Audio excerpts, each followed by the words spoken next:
is Veronica Victor, and I'll be talking about software piracy and what are the ethically flawed justifications that some people use for this act, is what we're going to be talking about in this presentation.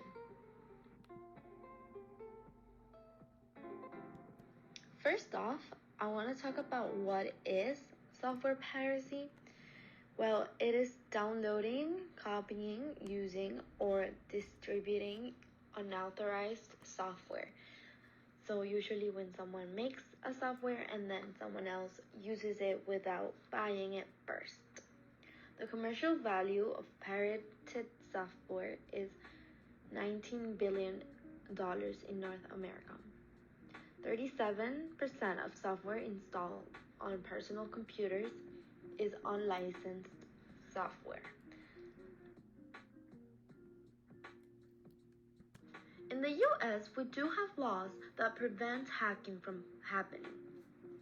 According to the US Copyright Act, illegal reproduction of software is subject to civil damages of as much as $100,000 per title infringement, plus criminal penalties, including fines of as much as $250,000 per title infringement and imprisonment up to 5 years.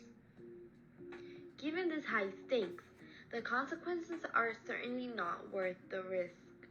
That's why we don't see hacking as much prominent as it once was. Before, we would see hacking happening every single day. It could go as little as one title, maybe a book or so, but it would go all the way to softwares and actual code that is the intellectual property of someone else being distributed all over the world.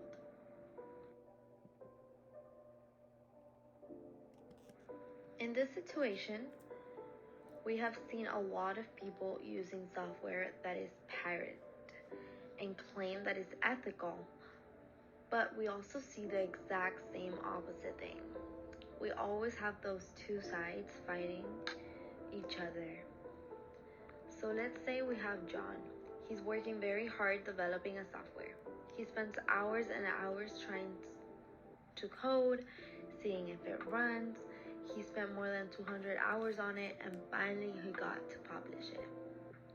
This example right here is about someone that works very hard for something to get out in the world, and then we'll see what happens with the software he published.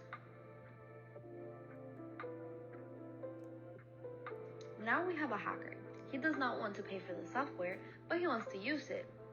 The hacker states that distributing information online is covered by our First Amendment, which gives us the freedom of expression. He also claims that if he could only test it first and see if he likes it, and if he does, then he'll buy it. He doesn't want to buy something that later on he's not going to like or that he's not going to use.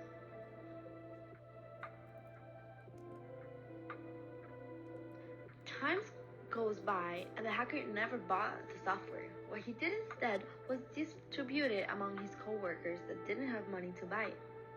The co-workers were grateful for him, but now John has no income from the software that he developed and has now lost over $500,000.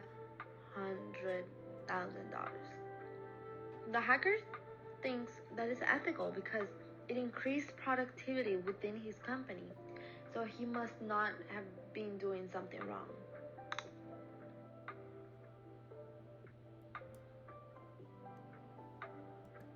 As we can see, there are two sides to the previous arguments, of course. There's a side that argues that thanks to software piracy, some people have lost their life income because they're not making a profit. We can also see a reduction in jobs and a decline in people making money due to software piracy. They argue that information is not free because the author has always intellectual rights to that information. Therefore, not paying for it should be illegal. And there are some cases where if you steal intellectual property, you could get jail time for it.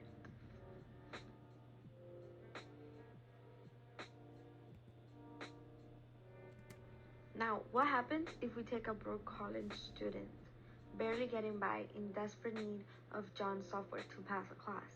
This student has no money, no way to get the software in a legitimate way, so she gets it free online thanks to the hacker's way to put it online. She thinks she's not damaging anyone, but John just lost his job because no one was buying the software.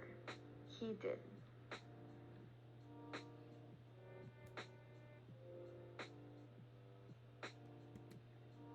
With software piracy comes a rise in prices for everyone. This is because if you steal something, the price for the original item you stole becomes greater. For example, you can steal a $10 item, but if everyone steals it, if you share it, if you give it all away for free, then the original creator is gonna have to bump up the price so high for him to make a profit. This is bad for consistent buyers because this increases the prices for something that they're not even doing.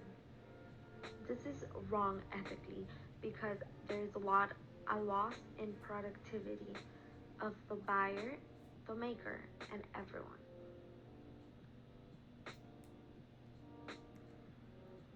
There is also another part of this whole argument.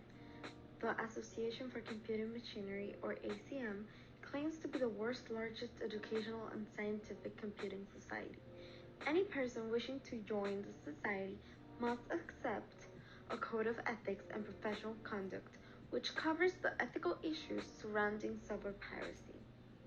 Number 1.5 of the code expects members to honor property rights, including copyrights and patents. It explains violation of copyrights, patents, trade secrets, and terms of license agreements is prohibited by law in most circumstances, even when software is not so protected. Such violations are contrary to professional behavior. Copies of software should be made only with proper authorization. Unauthorized duplication of material does not be condoned. This ACM reinforces the idea that software piracy is wrong ethically and morally.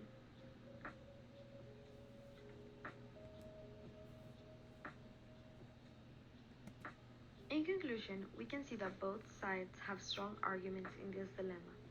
There is not a black and white solution just because both make good arguments, and there are a lot of points to take into account when talking about software privacy. We do have to keep in mind that when a hacker hacks a software and shares it with other people, there is a loss of profit for one person, but other people also get productivity up.